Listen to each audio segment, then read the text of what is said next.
Father, we thank you because you are the Lord. You say, he that has ears to hear, let him hear. Please give us good ears. And then the Father will receive mercy in this hour. In Jesus' name we pray. Amen. Thank you for joining us again. We want to progress and go further and further and further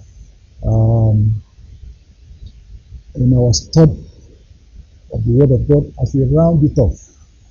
By now it must have been impressed on you that there is nothing as important in life as the Word of God. God has magnified His Word above His name. The Word of God is His agent for everything. It is God's messenger. God has not, there's nothing God will do, even to deliver a man, anything, except by the agency of His Word. There cannot be genuine revival except according to His Word. Now that it is clear to you, and we are praying that God gives you a desire for the Word. I'm praying again for you that you will utilize all that you have learned already. You take the base. We have also said that to carry a copy of the Bible does not mean that you already have the Word of God. The Bible will give you access. The Bible will give you is a container. The Bible is like if you don't have the Bible, you may not be able to get God's word. But the container itself does not mean that we already have the word. For Mary to be able to release the perfume from her oil, we must break the alabaster. The word of God is contained in the black and white letters. We have learned that the letter kills. That if it's the letter you are always encountering, that it will not be well with you unless you touch the spirit, the heart of the word. Now, when you touch it as if you have touched God, there's an encounter, and it does not leave any man the same. It will affect you, affect your heart, affect your countenance, change your situation and your condition, and bring in such light that darkness will not have any chance in your life. Now, if you have understood this, and you have begun to understand that for you to be able to do that, you have to search the scriptures. Search the scripture. The Christians in Berea, they were much more noble than those in other places because they always searched the scriptures to see whether what they were hearing was true. Now, at this point, I want to go a step further in that direction to say to you that laziness or lack of passion or whatever it is that will not allow you to search, to dig, to excavate, it will not allow you to enter and see the Word of God. The Word of God is available to all men, but not for the casual seeker. Someone who is just shallow and light. No. You need to concentrate. Now, if you look at the book of Proverbs, chapter 2, I will give you something that looks like it's a figure and not a figure. It's a figure, or let me say, yes, it's like a figure. It shows us the way and manner in which somebody who is seeking for the Word of God must position himself. And what he needed to do is akin to this. What he needed to do is akin to what I'm going to read for you now. He said in chapter 2, say, my son, if thou wilt receive my words and hide my commandments with thee, so that thou incline thine ear unto wisdom, and apply thine heart to understanding. Yea, if thou criest after knowledge, and liftest up thy voice for understanding, if thou seekest her as silver, and searchest for her as for hid treasures, then shalt thou understand the fear of the Lord, and find the knowledge of God. For the Lord giveth wisdom, out of his mouth cometh knowledge and understanding. He layeth up some wisdom for the righteous, is a buckler for to them that walk uprightly. Hallelujah. My son, that's how this Bible passage starts. My son, I want to say to you that if you are not a son of God, if you're not a daughter of God, if you're not a child of God, forget it. God will not open his word for you. The word will remain a closed book. The word will remain closed. You will not be able to have access to have an insight into the inside of the world. So you must be born again. You must have a new spirit. The Bible say, we have he quickened who were dead in sins and trespasses. That's Ephesians chapter 2 verse 1. He has he quickened. Now, when a man is quickened, it means that something that was dead has come to life. Every human being on earth is dead towards God. Their spirits cannot connect God because they are spiritually dead. Now, unless a man's spirit is born again, revived, renewed, rekindled, quickened, brought back to life, they cannot connect with God. So the natural man cannot receive the things of the spirit because the things of the spirit are spiritually designed. So my friend, if you are not born again, you may be a pastor, you may be a bishop, you may be a professor of theology.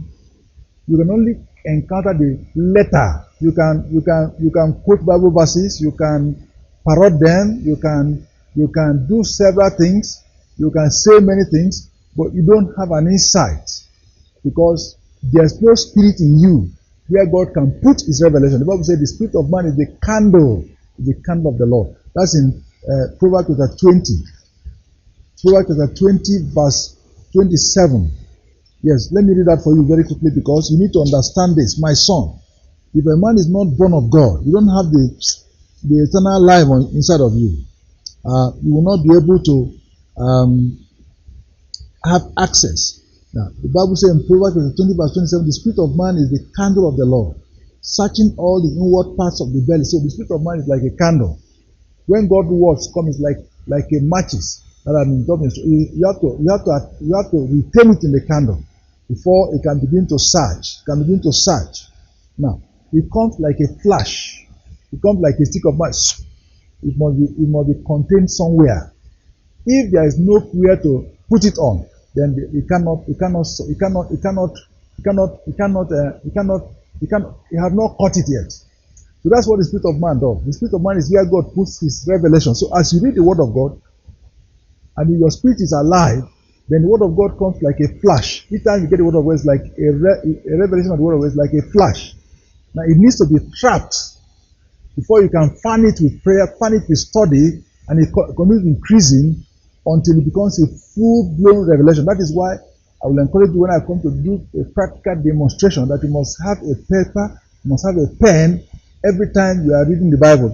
I mean, you are studying the Bible. You can read the Bible without that, but to study the Bible without a pen and without paper means you don't want to get the fullness of revelation. Revelation comes like a flash, and it could be lost easily if it's not trapped and then fanned and bring more firewood and put so that it can become a great fire. Hallelujah. So, my son, now if a man is not born again, you have not repented of sin, you have not turned away from evil, you are still a drunkard, you are still a fornicator, you are still a sorcerer, you still visit native doctors, you are still a gossip, you are still a hater that bears malice, you are still a hypocrite, you are still all that God said he doesn't like. The evidence that you are still a natural man who is not touched of God, and you keep living like that, and you expect that when you read Bible you're going to have revelation, is not possible. I've been there before. So of us, every human being is naturally a religious human being. Nicodemus was a religious ruler of the Jews. He himself was a high ups in religion. But he came to Jesus by night and said to Jesus, "Excuse me, sir, you know that you are the genuine, you have the genuine thing. For no man can do what you are doing except it's from God." And Jesus told him quickly, say, "Except a man be born again, he cannot see the kingdom of God." So no matter your position in the church hierarchy, except you are born again, except you are born anew, except you have a renewed spirit, a quickened spirit, and your conscience has come alive, and you are beginning to see that sin, you are beginning to hate sin. Excuse me, you cannot receive the revelation of the word of God. So my son, when a man repents of his sins and turns to the Lord Jesus Christ and keeps his eyes on and believeth on him, that man shall have everlasting life. That's the truth. You must believe that Jesus died and shed his blood for your sins. That Jesus was buried and that the third day he rose again from death. And that you also have to be identified with him in his death, burial, and resurrection before you can be born again. And the Holy Ghost will take your faith in Christ and make you and regenerate you, and your spirit will come alive, and you're born again. You cannot reason it out because nobody knows where the wind is coming from and where the wind is going. The Spirit of God is like the wind. But my son, I think I should overemphasize it because I don't think it can be overemphasized. If thou will receive my word, if you want to receive the word of God and hide his commandments within you so that you can prosper in life, if you want to do well in life, you want to receive the word of God and hide it in your heart, that is where the word of God is supposed to be the destination. You want to hide the word of God in your heart and obey them and command them. Say, how will a young man make his way pure? By taking it according to the word of God. He says, your word have I hidden in my heart. Now the destination of the word of God is the heart. When the word of God has not got to the heart yet, it is still on the road coming. It is the heart that is the soil where the word of God is planted. So he said, my son, if thou will receive my words and hide my commandments with thee, so that thou incline thy ear unto wisdom and apply thine heart to understanding. So the ear, the eyes, the heart, they are critical for understanding and receiving the word of God. If you want the word of God, you have to incline your ear and hear it. Pay attention to it. Concentrate. Apply it to your heart. Obey it. And allow it to be planted in your heart and obey it. Then you are going to have understanding. Your standing will have an under. You have a root to what you are doing. You have conviction. Verse 3 says, yes, if thou criest after knowledge and criest after the voice and lifted up thy voice for understanding. So the first thing you will do, you will be born again. Number 2, you must cry after it. You must cry. If thou criest after knowledge and lifted up thy voice for understanding. When we are looking at a newborn baby, say, like a newborn baby, desire and crave the sincere milk of the word. Now, anybody who is approaching the word of God and is not crying after it, is not lifting up his voice in prayer, you're just coming casually as if God is your classmate and he will ever speak. You're just coming casually as if to say you can pick up the word of God. Anybody can just come and can pick it up. No, God has hidden his word. Nobody can pick up his word. I've told that you have to break through the shells. It's like egg inside a shell. It's like coconut. You can't drink that water. There's a labor to enter. No casual seeker. That's why children cannot eat granite. When you give a child a granite to eat, they will be crying because when they will be eating it with the back. And they will start crying. Then the mother will say, bring it, bring it. Then they will break it and throw away the back. And do it like this. Then they give the baby eats it. Children and babies, they cannot encounter reality. It's for the seekers who want to be well, who want to be successful, who want to be transformed. They are those, the Bible says, if they cry after it and they lift up their voice for understanding. So the way to look for the word of God, to seek for the word of God, is first and foremost, you must be born again. Secondly, is by prayer, endless prayer. Because nobody can give it to you except you seek it. And God is a rewarder of all those who diligently seek the word of God. Hallelujah. So any man who is not prepared to concentrate, some of you will just wake up, you just want to fulfill all righteousness and to make your heart like just go to the Bible and just read something and you go and bath and go to work and you are thinking that you are going to prosper. That's why small diseases knock you down. Small demons, they just come and knock your head and slap you. You lie down to sleep, you are always dreaming from Sokoto to Kebbi, from Kebbi to Jigawa, from Jigawa, just go on all the night. No rest, no sleep. And your life is going quietly. Each time your family trouble just comes and just takes away your money. And things are not going well. You have changed job, you have done everything. Because the word of God is not there. Let me tell you the truth. That's it. You go for deliverance here, go for deliverance there, go for deliverance there, but yet the place is empty. Because you are too casual. Because the way you are approaching God for His word is too casual. You are too light about it. You are not concentrating. You are not passionate for it, and you are not tenacious. You are not holding God to the horns of it and say, Lord, you must bless me. Bless me, O Lord. That's what Jacob did, and they changed his name. You cannot receive a transformation except you hold to the horns of the altar. God is not wicked. God is not merciless. He's full of unfailing love. But excuse me, if you are going to get serious things from God, not rapper, not a car even, not money. If you want to get true riches, what is beyond the physical, you must come with a heart that is crying out, that is lifting up his voice, that is earnestly praying and begging, making requests.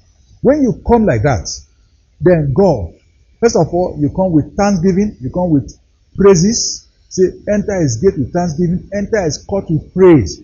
Then you fall down your face and beg earnestly for the word of God, and turn to the Holy Spirit. I'm going to come to the place of the Holy Spirit in receiving the word of God. Then, the Bible said, then you are going to receive it. And the Bible said, if thou seekest her as silver, and searchest for her as for heat treasure. So you must cry, you must pray, you must plead with God. You must be reading and be praying. The way to read the Bible is to be reading it and praying. Because by yourself, you can't understand it. By yourself, you cannot receive revelation. There is no human being who by himself. So as you are reading, you are crying. As you are reading, you are praying. As you are reading, you are begging. That's how. That's how. You are totally connected. In fact, the best way to read your Bible, if you could, is on your knees, praying and reading it, and studying it, and turning it across. Because when you receive it, but God does not permit a man to receive what he's not looking for. That's the problem. So if you seek her, that's why I say it's an analogy, it's a figure. If you seek her as silver and search for her as for hidden treasure. Now. If you seek her as those who seek for silver, those who seek for crude oil, those who seek for diamond, those who seek for treasures, they are seeking for hidden treasure. No treasure is on the surface that you can go and pick it.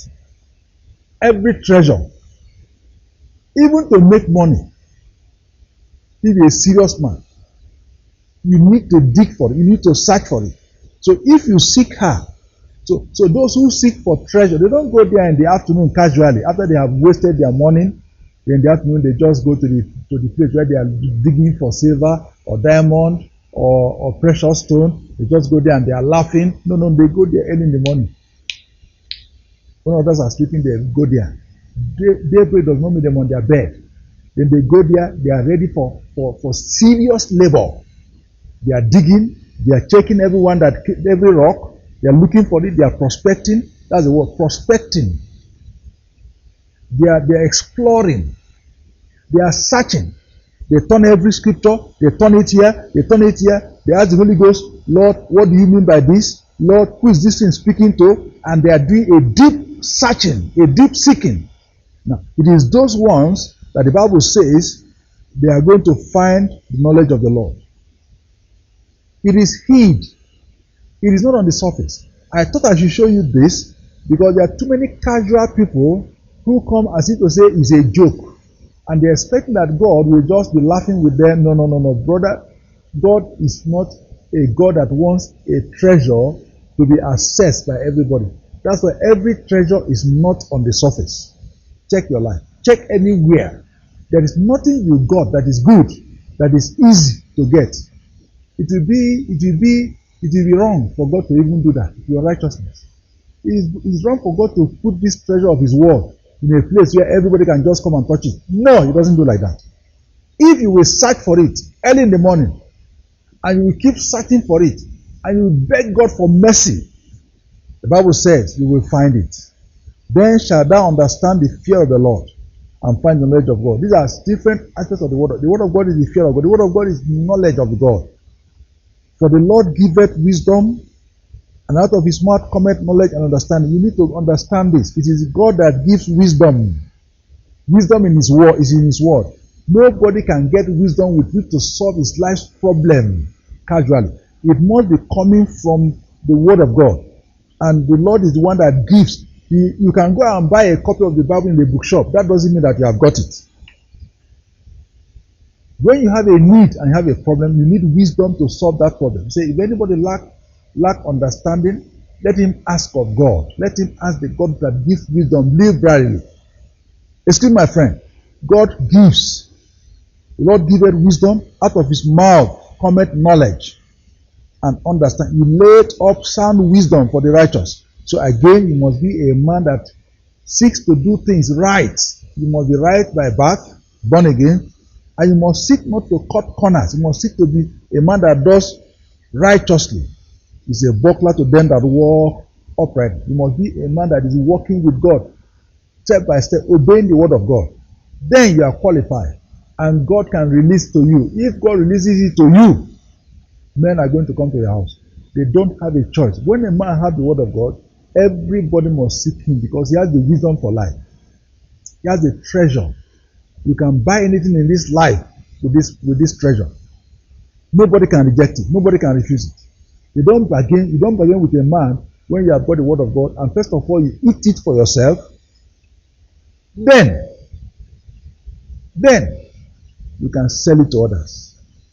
I read one more scripture because I have to stop now. If you check, yes, I can't remember the scripture I want to read for, but this is enough. If you check the book of Matthew chapter 13, Matthew 13, I just read that Bible verse. I would like to pray with you again. Friend, you cannot be a poor man in your life. Poverty does not mean you don't have money. Money does not make a man rich, actually. It's the world that thinks that money makes a man. They say, how much are you worth? The true riches, what makes a man, what gives a man contentment, what gives a man peace, what gives a man influence in life is the word of God. If you don't have it, even if you have plenty of money, you keep spending that money for what is not worth living for. Some people have plenty of money. What they have done with plenty of money is to marry more wives. And have the more wives you have, the more trouble.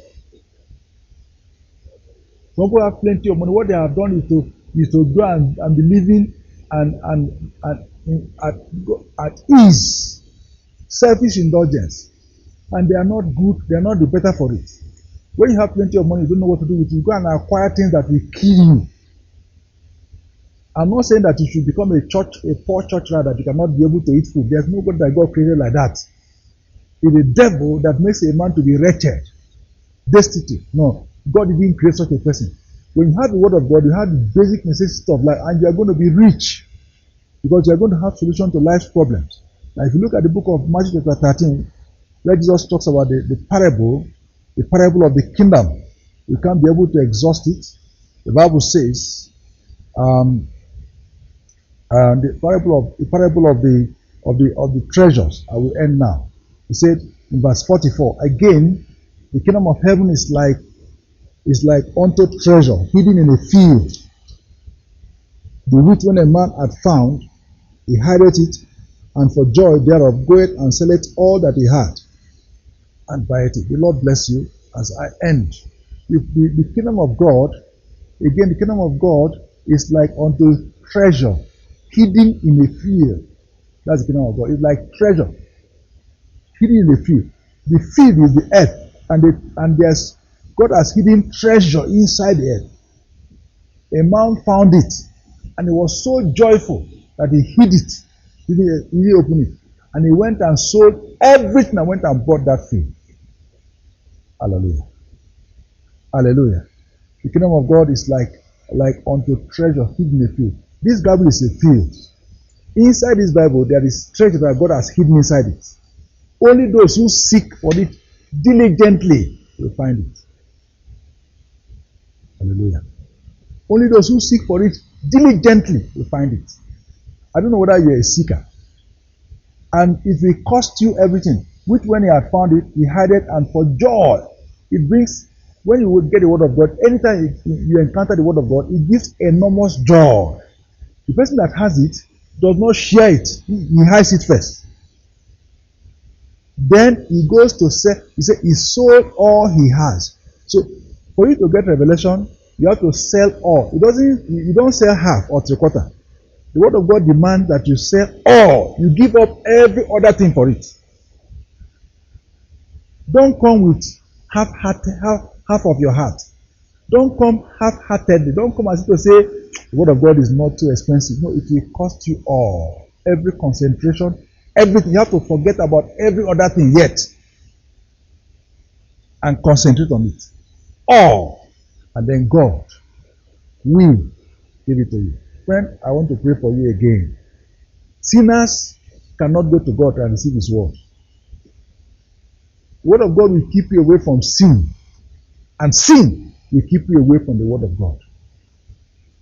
The word of God will keep you away from sin. If you keep studying the word of God and obeying the word of God, sin will flee from you. If you keep committing sin, you will not have a clear conscience to come to God because God is a holy God. So you must choose one. And as I close, I pray that you will choose God and His word and tell Him to evacuate sin from your life. So it's true evil. You can't be backbiting and talking against people at their back and expect that God will be speaking to you. No, God hates it. You can't be going to native doctor in the night and go to the graveyard to go and consult with demons, and then you want in the morning to come and read the word of God. That's a contradiction. God will not speak with you. You cannot beat your wife and expect that when you get up in the morning you are going to pray when you have not made up with her. No. Don't be big cross. Don't do things that you know yourself that God will not do. So as I pray for you again, repent of your sins and come to God and embrace Him. Come with tears. Come with lifting up of your voice. And then begin to seek the word of God. Father, I thank you so much because your word will never return unto you void. I pray that your word will sanctify your people in this hour again. That Lord, many will turn to the Lord their God. Many will turn away from iniquity. Many will turn away from sins, O God. And as they turn to you, Father, give them a desire. Fill their cup, fill their cup, fill their cup. Lord, those who desire, you will visit them. As they seek your word like hid treasure, let them find this treasure. And let them begin, oh God, to enter an exclusive list of your distributors. Blessed be your name. In Jesus' name we pray.